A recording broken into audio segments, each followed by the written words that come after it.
मेरी हैसियत से ज़्यादा तूने मेरी थाली में परोसा है। मेरी हैसियत से ज़्यादा तूने मेरी थाली में परोसा है। तू लाख मुसीबतें भी दे दे मालिक, मुझे तुझ पे भरोसा है। हेलो मेरे dear students, I welcome all of you at my channel. मैं स्वागत करती हूँ आप सभी का। और आज के इस वीडियो में मैं आप लोग के लिए लेकर के आई हूँ कक्षा 10 गद्य खंड, जो कि पद्मलाल पुन्नालाल बख्शी जी का है। चैप्टर का नेम है क्या लिखूं। पूरा chapter in just one video. Chapter का नेम है कि क्या लिखूं। यानी कि हमको भी जब कोई कुछ लिखने के लिए देता है ना, तो हम वही सोचते हैं सबसे पहले कि यार क्या लिखें। तो वैसे ही वो भी सोच रहे हैं कि क्या लिखूं, मुझे आज लिखना ही पड़ेगा। ये कौन कह रहा है? लेखक कह रहे हैं कि मुझे तो आज लिखना ही पड़ेगा। अंग्रेजी के प्रसिद्ध निबंध लेखक A.G. गार्डिनर का कथन है कि लिखने की एक विशेष मानसिक स्थिति होती है। ऐसा थोड़ी है कि हम बैठे हैं, कोई बोल दे लो इस पर लिख लो और हम लिखने लग जाएंगे। अरे लिखने भी तो एक मानसिक स्थिति होती है ना। उस समय मन में कुछ ऐसी उमंग सी उठती है और हृदय में कुछ ऐसी स्फूर्ति सी आती है, मस्तिष्क में कुछ ऐसा आवेग सा उत्पन्न होता है कि लेख लिखना ही पड़ता है। और उस समय विषय की चिंता ही नहीं रहती। चाहे कोई भी विषय हो, उसे हम अपने हृदय का आवेग को ही भर देते हैं। है टांगने के लिए कोई भी खूंटी काम दे सकती है, उसी तरह अपने मन भावों को व्यक्त करने के लिए कोई भी विषय उपयुक्त है। असली वस्तु है हैट, खूंटी नहीं। इसी तरीके से मन के भाव ही तो यथार्थ वस्तु हैं, विषय नहीं। यानी कि ये हमें उदाहरण दे करके समझाते हैं कि देखो, समझ जाओ कि मुझे मेरे हैट को यानी टोपी को कहीं टांगना है, तो खूंटी चाहे जहाँ भी हो सकती है, चाहे जैसी भी हो सकती है, परंतु वास्तविक चीज़ ये होनी चाहिए कि हैट हमारा टंगा हुआ होना चाहिए। उसी तरीके से वास्तविक चीज़ ये है कि हमारे अंदर जो मनोभाव उत्पन्न हो रहे हैं, जो बात हम लोगों तक पहुंचाना चाहते हैं, जो लिखना चाहते हैं, मतलब असलियत में वो बात सामने आनी चाहिए। खूंटी कोई भी हो, यानी कि विषय कुछ भी हो। गार्डिनर साहब के इस कवन की यथार्थता में मुझे संदेह नहीं, यानी कि वो सही कहते हैं। पर मेरे लिए कठिनता ये है कि मैंने उस मानसिक स्थिति का अनुभव ही नहीं किया है जिसमें कि भाव अपने आप ही उत्थित हो जाते हैं। पद्मलाल पुन्नालाल बख्शी जी कहते हैं कि ये बात तो बिल्कुल सही है कि लिखने के लिए हमारी मानसिक स्थिति वैसी होनी चाहिए, लेकिन अब मैं क्या करूं, मुझे तो ऐसा कभी अनुभव ही नहीं हुआ कि जिसमें मेरे भाव अपने आप ही उत्थित हो जाते हैं। अरे मुझे तो सोचना पड़ता है, चिंता करनी पड़ती है, परिश्रम करना पड़ता है, तब जाके कहीं मैं एक निबंध लिख सकता हूँ। आज तो मुझे विशेष परिश्रम करना पड़ेगा, क्योंकि मुझे साधारण निबंध नहीं लिखना है। आज मुझे नमिता और अमिता के लिए आदर्श निबंध लिखना होगा। यानी कि कोई साधारण निबंध तो लिखना नहीं है कि बैठ गए और ऐसे ही लिख दिए, उन्हें कुछ विशेष निबंध लिखना है। नमिता का आदेश है कि मैं दूर के ढोल सुहावने होते हैं इस विषय पर लिखूं, और अमिता का आग्रह है कि मैं समाज सुधार पर लिखूं। ये दोनों ही विषय परीक्षा में आ चुके हैं और इन दोनों पर आदर्श निबंध लिख करके मुझे उन दोनों को निबंध रचना का रहस्य समझाना पड़ेगा। उन दोनों के एग्जाम में आ चुके थे, तो उन्होंने कहा कि आप हमें इस पर निबंध लिख करके दे दीजिए। एक तो दूर के ढोल सुहावने होते हैं और एक समाज सुधार के ऊपर। दूर के बोल के जगह आप ढोल कर दोगे कि दूर के ढोल सुहावने अवश्य होते हैं, पर क्या वे इतने सुहावने होते हैं कि उन पर 5 पेज लिखे जा सकें। इसी प्रकार समाज सुधार की चर्चा अनादिकाल से लेकर आज तक होती आ रही है और जिसके संबंध में बड़े बड़े विज्ञों में भी विरोध है, उसको मैं 5 पेज में कैसे लिख दूं। मैंने सोचा कि सबसे पहले निबंध शास्त्र के आचार्यों की सम्मति जान लूं। पहले ये तो तो समझ लूँ कि आदर्श निबंध है क्या और वह कैसे लिखा जाता है, तब फिर मैं भविष्य की चिंता करूँगा। इसलिए मैंने निबंध शास्त्र के कई आचार्यों की रचनाएं देखी हैं। और एक विद्वान का कथन है कि निबंध छोटा होना चाहिए। जैसे कोई चीज़ होती है तो उस पर बहुत सारे लोगों के विचार होते हैं, तो एक विद्वान का कथन है कि निबंध छोटा होना चाहिए। छोटा निबंध बड़े की अपेक्षा ज़्यादा अच्छा होता है, क्योंकि वे बड़े निबंध में रचना की सुंदरता नहीं बनी रह सकती। इस कथन को मान लेने में ही मेरा लाभ है, क्योंकि भाई मुझे आ नहीं रहा है, सोच के लिखना है, तो मैं यही मानूंगा कि छोटा लिखा जाए। मुझे छोटा ही निबंध लिखना है, बड़ा नहीं। परंतु लिखें कैसे? निबंध शास्त्र के उन्हीं आचार्य महोदय का कथन है कि निबंध के दो प्रधान अंग हैं, पहली सामग्री और दूसरी शैली। पहले तो मुझे सामग्री एकत्र करनी होगी, विचार समूह सचेत करना होगा और इसके लिए मुझे मनन करना चाहिए। ये तो सच है कि जिसने जिस विषय का अच्छा अध्ययन किया है उसके मस्तिष्क में उस विषय के विचार आते हैं। सपोज दैट मैं बायोलॉजी बहुत ज़्यादा पढ़ लूँ तो मेरे मन में बायोलॉजी के विचार आएंगे। आप गणित ज़्यादा पढ़ लोगे तो आपके मन में गणित के विचार आएंगे। पर ये कौन जानता था कि दूर के ढोल सुहावने पर भी निबंध लिखने की आवश्यकता होगी। यदि ये बात पहले मुझे ज्ञात होती, यानी कि पहले पता होती, तो पुस्तकालय में जाकर के इसी विषय का अनुसंधान कर लेता मैं। पर अब समय ही नहीं है। मुझे तो यही बैठ कर के 2 घंटों में 2 निबंध तैयार कर देने होंगे। यहाँ न तो विश्वकोश है और न कोई ऐसा ग्रंथ जिनमें इन विषयों की सामग्री उपलब्ध हो सके। अब तो मुझे अपने ही ज्ञान पर विश्वास करके लिखना होगा। ये सोचना होगा कि चलो ठीक है, मैं जो लिख रहा हूँ वही सही है। विशो का कथन है कि निबंध लिखने से पहले उसकी रूपरेखा बना लेनी चाहिए। अतएव सबसे पहले मुझे दूर के ढोल सुहावने की रूपरेखा बनानी चाहिए। मैं सोच ही नहीं सकता कि इस विषय की कैसी रूपरेखा बनेगी। जैसे देखो, हम लोग के एग्जाम में भी निबंध लिखने के लिए आता है, तो सबसे पहले हमें उसकी रूपरेखा बनानी पड़ती है, जिसमें कि पहला प्रस्तावना और अंत में उपसंहार रहता है।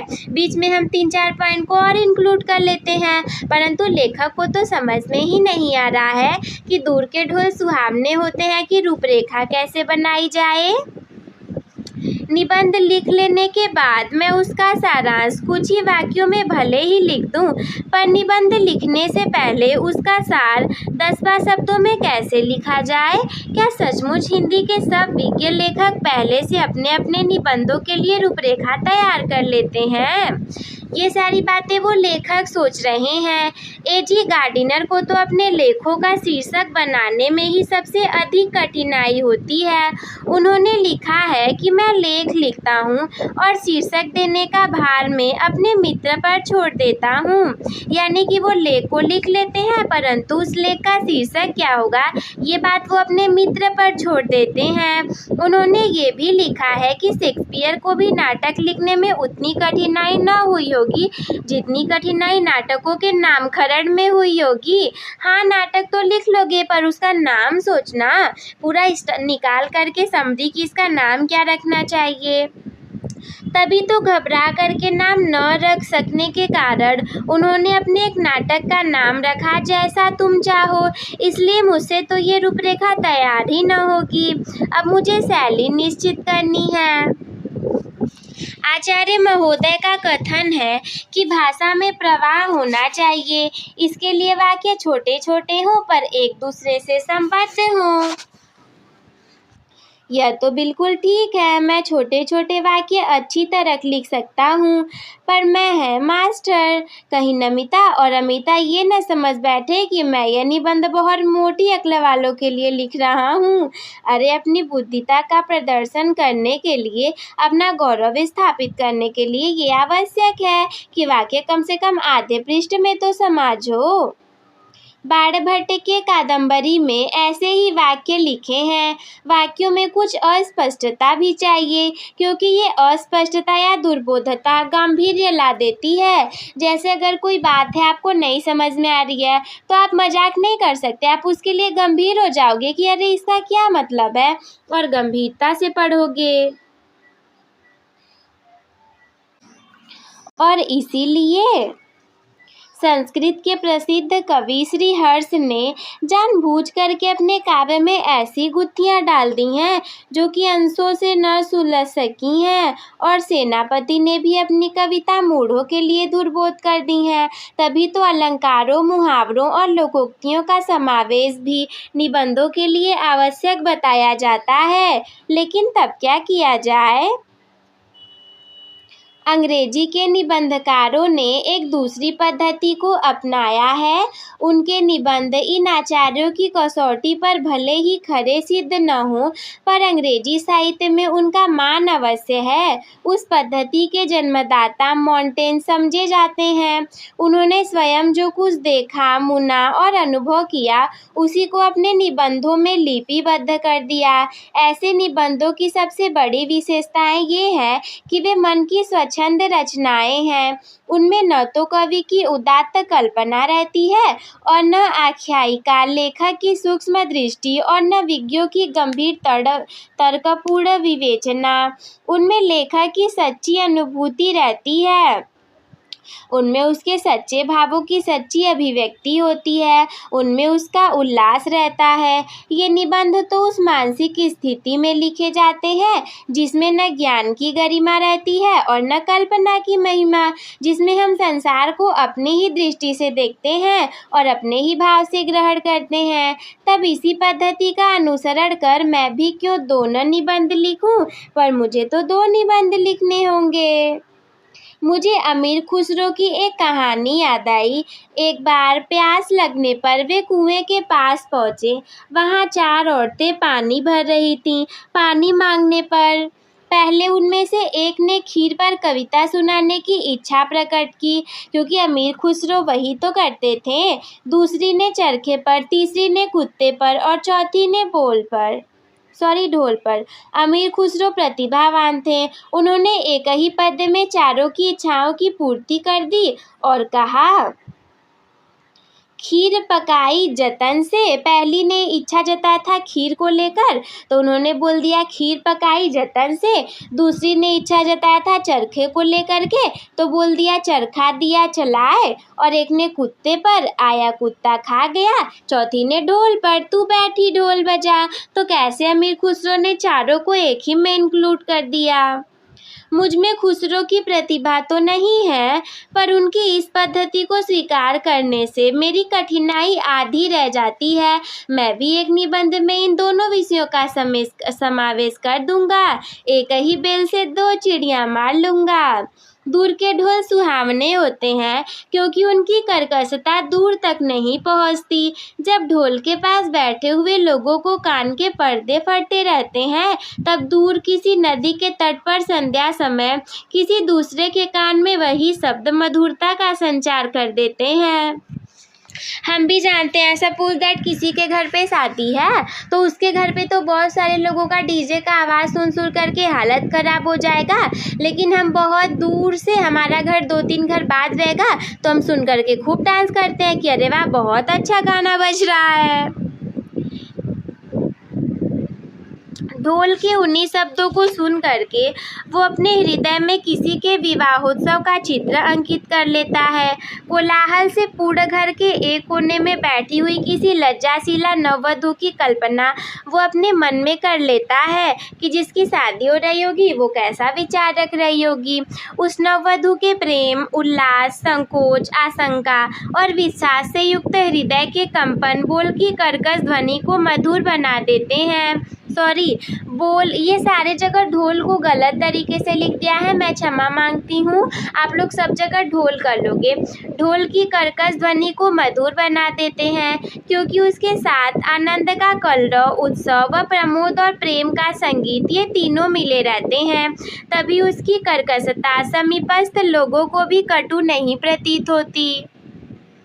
और दूरस्थ लोगों के लिए तो वो अत्यंत मधुर बन जाती है। जो तरुण संसार के जीवन संग्राम से दूर हैं, उन्हें संसार का चित्र बड़ा ही मनमोहक प्रतीत होता है। जो वृद्ध हो गए हैं, वे अपनी बाल्यावस्था और तरुणावस्था से दूर हटाए हैं। वो अपने अतीत काल की स्मृति बड़ी सुखद लगती है उन्हें कि अरे हम तो बच्चे थे तो अच्छा था, ऐसा करते थे, हम तो युवावस्था में ऐसा करते थे, वृद्ध हो गए कुछ कर ही नहीं पाए। वे अतीत का ही स्वप्न देखते हैं। तरुणों के लिए जैसे भविष्य उज्जवल होता है, जैसे हम लोग सोचेंगे कि भविष्य अच्छा हो, वैसे ही वृद्धों के लिए ऐसे अतीत अच्छा होता है। वर्तमान से दोनों को असंतोष है कि जो चल रहा है वो नहीं सही है, या तो पास्ट सही था या फिर फ्यूचर सही होगा। तरुण रहेंगे हम लोगों जैसे तो भविष्य को वर्तमान में लाना चाहेंगे, और वृद्ध रहेंगे तो अतीत को खींच के वर्तमान में देखना चाहेंगे। तरुण क्रांति के समर्थक होते हैं और वृद्ध अतीत गौरव के संरक्षक। इन्हीं दोनों के कारण वर्तमान सदैव क्षुब्ध रहता है, और इसी से वर्तमान काल सदैव सुधारों का काल बना रहता है। मनुष्य जाति के इतिहास में कोई ऐसा काल नहीं हुआ जब सुधारों की आवश्यकता न हुई हो। तभी तो आज तक कितने ही सुधारक हो गए हैं। हमेशा हमें लगता है कि कुछ न कुछ सुधारने की आवश्यकता है, पर सुधारों का अंत कब हुआ?